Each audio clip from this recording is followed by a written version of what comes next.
बिस्मिल्लाहिर्रहमानिर्रहीम। कैसे हैं भाई आप लोग? रटना नहीं है, समझना है। Reduced syllabus in textbook board 9 matric physics problems कर रहे थे, पार्ट 2 इसका करेंगे, चैप्टर 3। कॉपी पेंसिल ले लीजिए, लेक्चर को नोट करना है और मुस्कुराते रहना है। ऑटो फोकसिंग इशू चल रहा है भाई कैमरे का, मुझे अंदाज़ा है। सेंटर ऑफ ग्रेविटी जो वीडियो बनाई है काफ़ी उसका जनाजा निकला हुआ है, मुझे इसका सब अंदाज़ा है, लेकिन मुझे ये टेक्निकल इश्यूज सॉल्व करने नहीं आते। आज मैंने एक वीडियो देखी यूट्यूब के ऊपर और उसके बाद कोशिश की है सही करने की। देखें अभी क्या रिज़ल्ट निकलता है इसका। बहरहाल जो कुछ भी है आप लोगों के सामने है। 3.2 पे आ जाइए, पेज नंबर 44।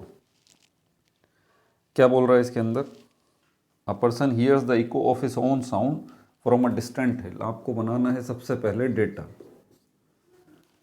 प्रॉब्लम को समझिए, उसमें बोला क्या गया है। A person hears the echo of his own sound. Echo किसको कहते हैं? इको कहते हैं साउंड के रिफ्लेक्शन को। साउंड वेव्स जब जाती हैं किसी चीज़ से टकरा कर वापस आती हैं, तो टकरा कर वापस आने को हम इको कहते हैं। समझ में आ गई बात? तो एक पर्सन जो है वो अपनी ही आवाज़ का इको सुनता है, मतलब है कि वो चिल्लाता है, उसकी आवाज़ जाती है, सामने से टकराती है। कहाँ? डिस्टेंट हिल। किसी पहाड़ी इलाके में खड़ा हुआ है और वो खड़े होकर पहाड़ पे चिल्ला रहा है और सामने उसके पहाड़ है, हिल है, और वो चिल्ला रहा है और उसकी आवाज़ जा रही है, पहाड़ से टकरा कर वापस आ रही है, उसका इको सुन रहा है वो। कब? कितनी देर में? 2 सेकंड में। टाइम जो लगा है यहाँ पर 2 सेकंड लगा है। 2 सेकंड में वो अपनी ही आवाज़ का इको सुन रहा है। फिर क्या है? How far away is the person from the hill. Distance पूछ रहा है। डिस्टेंस पूछ रहा है कि ये शख्स जो है वो उस हिल से कितनी दूरी पर है, कितने डिस्टेंस पर है, ये बताना है आपको। साउंड की स्पीड जो है, speed of sound 330 metre per second है। 330 मीटर पर सेकंड। तो यहाँ पर क्या करेंगे, हमारे पास जो है इसका सल्यूशन अगर आप देखें, v is equal to s upon t. v is equal to s upon t. वजह क्या है? इसी फॉर्मूले को ले रहे हैं। पिछली वीडियो पार्ट 1 में मैंने बताई है ये बात कि हमारे पास इस चैप्टर में v F is equal to we I plus A t, 2as is equal to v f square minus v i square, और s is equal to we i t plus half a t square. ये 3 equations जो हैं ये acceleration से related हैं। Velocity में अगर change आ जाए तब ये इक्वेशंस को आप यूज़ करेंगे। जब हम साउंड वेव्स की बात करते हैं तो इसकी वेलोसिटी जो है वो साउंड वेव्स की वो कांस्टेंट रहती है। लाइट वेव्स की भी वेलोसिटी जो है वो कांस्टेंट रहती है, लाइट की भी वेलोसिटी कांस्टेंट रहती है। इसीलिए हम इन इक्वेशंस का यूज़ नहीं करते, सिंपली इसी का यूज़ करेंगे यहाँ पर। तो वेलोसिटी यहाँ पर 330 मीटर पर सेकेंड, टाइम पूछा गया है। ठीक है भाई। तो अगर मैं इसको यहाँ ले आऊँ टाइम को, t इज़ इक्वल टू ये हो जाएगा s अपॉन वी, और यहाँ पर t is equal to s कितना है हमारे पास? सॉरी ये नहीं, बल्कि किस चीज़ का पूछा जा रहा है? डिस्टेंस पूछा जा रहा है यहाँ पर। तो डिस्टेंस कहाँ पर है? याद रख लीजिए, इक्वेशन के अंदर जिस चीज़ का पूछा जाता है ना, उसको हमें इक्वल के राइट हैंड साइड या लेफ्ट हैंड साइड पर अकेला करना होता है। एस पूछा गया है यहाँ पर, ये अकेला नहीं है, टी इसके साथ यहाँ पर डिवाइड की हालत में मौजूद है। इसको यहाँ ले आइए, तो यहाँ पर टी डिवाइड से यहाँ पर आके क्या करेगा? मल्टीप्लाई करेगा, तो ये वी टी हो जाएगा और ये एस हो जाएगा। कोई फ़र्क नहीं पड़ता, आप इसको इस तरह भी लिख लें, s is equal to v t, कोई फ़र्क नहीं पड़ता, ये लिख दिया मैंने। ठीक है। तो ये जो साइड आपको यहाँ नज़र आ रही है, जो साइड आपको यहाँ नज़र आ रही है, फ़र्क तब पड़ता है जब आप किसी अकेली चीज़ को उठा के सिर्फ वहाँ लेके जाएं, तब वो प्लस माइनस मल्टीप्लाई डिवाइड का डिफरेंस पड़ता है। ठीक है। अगर इक्वेशन में आप right hand side left hand side को रिवर्स करना चाहें तो कोई प्रॉब्लम की बात नहीं, आप रिवर्स कर दीजिए, कोई साइन की चेंजिंग वगैरह, कोई प्लस माइनस मल्टीप्लाई डिवाइड वाला इशू नहीं होगा, एज इट इज़ रहेगा बिल्कुल। क्योंकि लेफ्ट हैंड से ऐसे भी अगर रख दें तो कोई फ़र्क नहीं पड़ता, लेकिन नॉर्मली जिसकी वैल्यू हम फाइंड आउट कर रहे होते हैं उसको लेफ्ट हैंड साइड पर रखते हैं। तो ये आ गया। v और t किस पोजीशन में? मल्टीप्लाई की फॉर्म में यहाँ पर। तो v और t, s is equal to v t. Velocity हमारे पास कितनी है? 330 मल्टीप्लाई बाय टाइम कितना लगा है? 2 सेकेंड। अब यहाँ थोड़ी सी टेक्निकल बात है जिसको समझने की ज़रूरत। अगर इसको हम मल्टीप्लाई करूँ तो डिस्टेंस बनेगा हमारे पास 330 को 2 से मल्टीप्लाई कर दें तो इसको 3, क्या जवाब आएगा? 600 हो जाएगा, 666 मीटर हो जाएगा, है ना। ये गलत है। क्यों गलत है? वजह क्या है इसकी? वजह ये कि आप उसने देखें, बात प्रॉब्लम को समझें, ये प्रॉब्लम है, सोल्यूशन नहीं है। इस प्रॉब्लम को रिडल की तरह लिया करें। किसकी तरह? रिडल की तरह, पहेली की तरह। पहेली सुनते हैं ना हम, एक एक चीज़ को बड़े ध्यान से देखते हैं, बिल्कुल इसी तरह यहाँ भी आप ध्यान रखा करें। इसने इको बोला है, साउंड वेव गया है वापस आया है, ठीक है, उसमें उसको 2 सेकंड लगे। तो हमारे पास देखें, जितना डिस्टेंस जाने का होगा उतना ही डिस्टेंस आने का होगा, कॉमन सेंस की बात है। जितना डिस्टेंस जाने का होगा उतना ही आने का होगा। उसने डिस्टेंस पूछा है, तो डिस्टेंस और टाइम क्या दिया है उसने? टाइम उसने आने जाने का दिया है। बात समझ रहे हैं? डिस्टेंस उसने पूछा है, तो डिस्टेंस आप जाने का कैलकुलेट कर लें साउंड वेव्स का, या टकरा के वापस आने का, तो डिस्टेंस तो वही रहेगा, डिस्टेंस थोड़ी ना चेंज होगा, लेकिन टाइम जो है वो चेंज हो जाएगा। समझ आ गई बात? आप यहाँ खड़े हुए हैं, यहाँ से आप यहाँ जाते हैं और दोबारा यहाँ से यहाँ आ जाते हैं। मैं पूछता हूँ आपने कितना डिस्टेंस कवर किया था अभी, तो आप बोलेंगे इतना ही किया था। ये अगर 10 मीटर है तो वापस आने का भी 10 मीटर है। कोई डिस्टेंस कितना है यहाँ का? 10 मीटर ही रहेगा, कोई फर्क नहीं पड़ेगा इससे। समझ आ रही है बात? लेकिन टाइम पे फर्क पड़ जाएगा।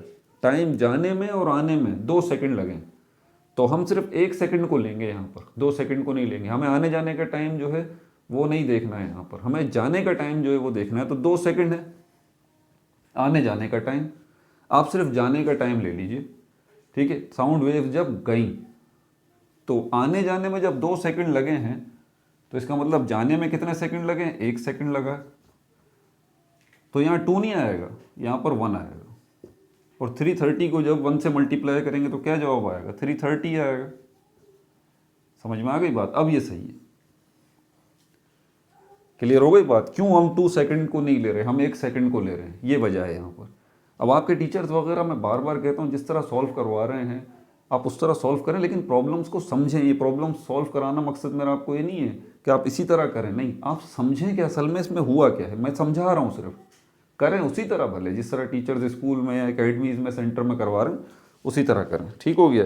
तो ये बिल्कुल आपकी बुक के मुताबिक आंसर आ गया। 3.3 की तरफ चलते हैं।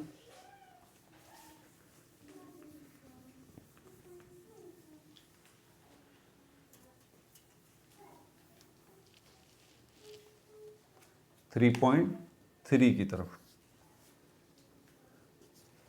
इसमें क्या बात की जा रही है? A car moving with a velocity of 36 kilometre per hour. Velocity दी गई है। अब ये इनिशियल वेलोसिटी है, फाइनल वेलोसिटी, इसको बाद में तय करेंगे। उसने तो वेलोसिटी दी है 36 किलोमीटर पर आवर। पार्ट 1 जिन्होंने देखा होगा वो समझ गए होंगे कि ये स्टैंडर्ड यूनिट नहीं है। स्टैंडर्ड यूनिट क्या है? Metre per second. इसका मतलब इसको कन्वर्जन की ज़रूरत है। कार हरकत कर रही है, उसकी वेलोसिटी 36 किलोमीटर पर आवर है, इज़ ब्रोट टू रेस्ट। अब ये जो इस रफ्तार से गाड़ी जा रही है, अब ये क्या होगा? कार वाले ने ब्रेक लगाया तो एकदम तो गाड़ी रुकेगी नहीं, ऑब्वियस सी बात है, धीरे धीरे रुकेगी और फाइनली आगे जाके वो रेस्ट में आ जाएगी, वो रुक जाएगी। अब देखें, बच्चे कंफ्यूज होते हैं इनिशियल वेलोसिटी और फाइनल वेलोसिटी में। आपकी मर्जी है, आप प्रॉब्लम के अंदर ये नहीं होता कि इनिशियल वेलोसिटी, खुद थोड़ा सा अपना जहन का इस्तेमाल करें। इब्तदाई वेलोसिटी ये है, ये इनिशियल वेलोसिटी हो गई खुद ब खुद। ये क्या हो गई? इनिशियल वेलोसिटी हो गई वी आई। फाइनल वेलोसिटी क्या है? गाड़ी रुक चुकी है तो फाइनल वेलोसिटी 0 हो गई। समझ आ गई बात? तो ये इनिशियल और फाइनल वेलोसिटी प्रैक्टिस करते रहें, आपको खुद आइडिया हो जाएगा। तो अभी हमारे पास इनिशियल वेलोसिटी है, फाइनल वेलोसिटी ये हो गई। अब गाड़ी को रुकने में कुछ तो टाइम लगेगा। बोल रहा है is brought to rest in 5 seconds, 5 second इसको लगे हैं। तो टाइम हमारे पास क्या हो गया यहाँ पर? 5 सेकंड, 5 सेकंड इसको लगे। Calculate its deceleration. ये डीसेलरेशन क्यों बोल रहा है, एक्सेलरेशन क्यों नहीं बोल रहा है? एक्सेलरेशन मतलब, वैसे तो इस पर अलग वीडियो बनी हुई है मेरी, लेकिन आसान लफ्ज़ों में बच्चों को समझाने के लिए बोलते हैं कि चेंज इन वेलोसिटी, रफ्तार में तब्दीली। भाई देखिए, रफ्तार में तब्दीली गाड़ी की रफ्तार बढ़ा के भी है और गाड़ी की रफ्तार कम करके भी है। चेंज तो दोनों में है। समझ आ गई बात? लेकिन एक्सेलरेशन का मतलब होता है वो चेंज जिसमें रफ्तार बढ़ रही है, डीसेलरेशन वो होता है जिसमें रफ्तार कम हो रही है। गाड़ी जो है वो इस रफ्तार से जा रही थी, फिर वो कम हो के वो 0 पे उसकी आ गई। तो इसमें अब जो एक्सेलरेशन प्रोड्यूस होगा, वो डिसेलरेशन होगा, इसको हम डिसेलरेशन कहेंगे, लेकिन इसको ए से ही रिप्रेजेंट करेंगे हम, इसको रिटार्डेशन भी कहते हैं, ठीक है, इसलिए उसने डिसेलरेशन का वर्ड इस्तेमाल किया। बहरहाल जब ये डेटा हमारा बन जाएगा तो हम करेंगे क्या, हम इन इक्वेशंस को हर प्रॉब्लम के साथ, मेरी ये नसीहत है आपको, हर प्रॉब्लम के साथ इन इक्वेशंस को ज़रा देख लिया करें और टैली किया करें कि कौन सी इक्वेशन के साथ आपका डेटा मैच कर रहा है। देखें वी आई है, वी एफ है, टाइम है और एक्सेलरेशन, फर्स्ट इक्वेशन में सब चीज़ें मौजूद हैं तो इसको यूज़ करेंगे, दैट्स इट बस।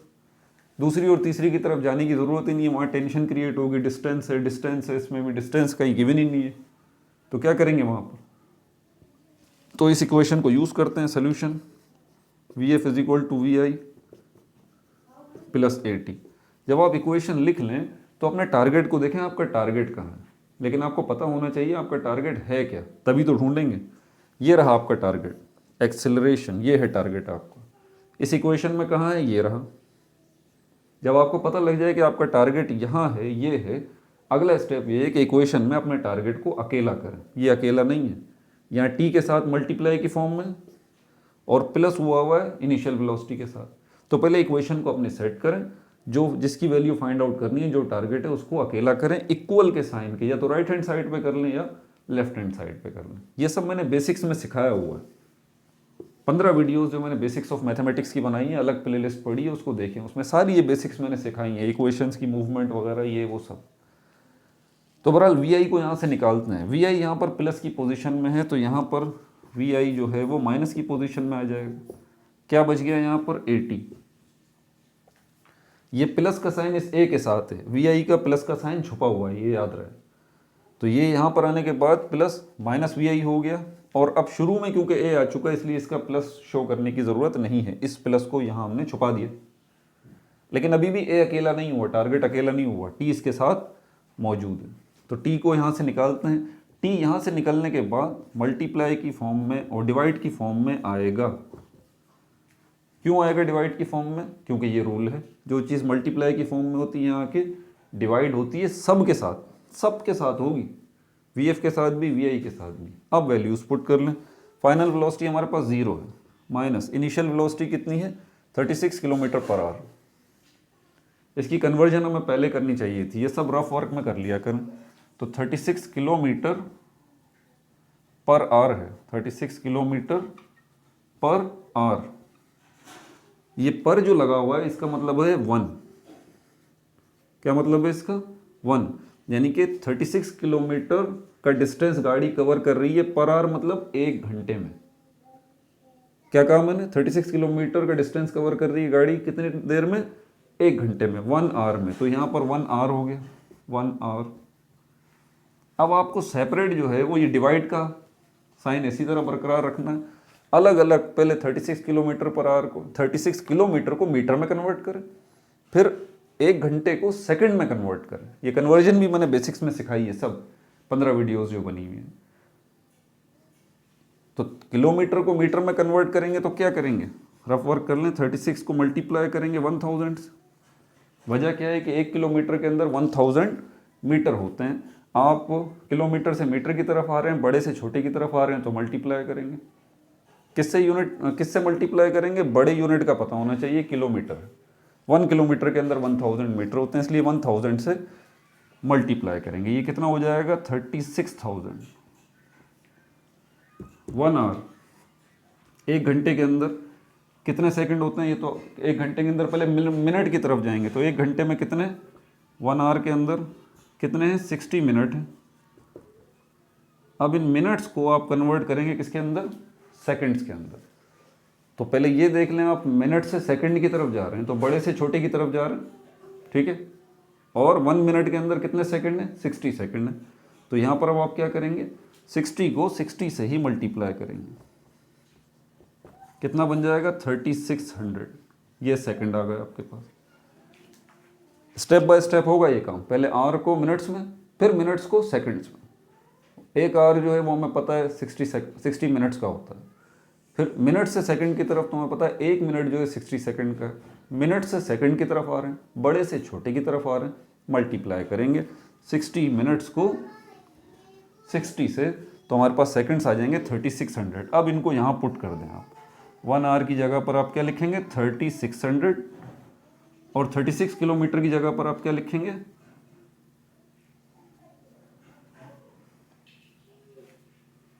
36000। ये मीटर आ गया आपके पास और ये सेकंड आ गया आपके पास। अब इसको डिवाइड कर दीजिए, तो 36,000 वैसे देखें तो ये 2 जीरो से 2 जीरो चले गए, 360 को 36 के साथ अगर आप डिवाइड करें तो क्या जवाब आएगा 360 डिवाइडेड बाय 36, तो इसका जवाब आता है 10। तो आपके पास क्या जवाब आया 10 मीटर पर सेकंड। अब यहाँ पर आपको ज़रूरत है कि यहाँ पर क्या लिखेंगे, इनिशियल वेलोसिटी की जगह पर आप लिखेंगे 10 डिवाइडेड बाय टाइम कितना है आपके पास 5, ये 5 आ गया, और यहाँ पर क्या है ये a चल रहा है। उस साइड को मिटा दूँ, कन्वर्जन वाली साइड को।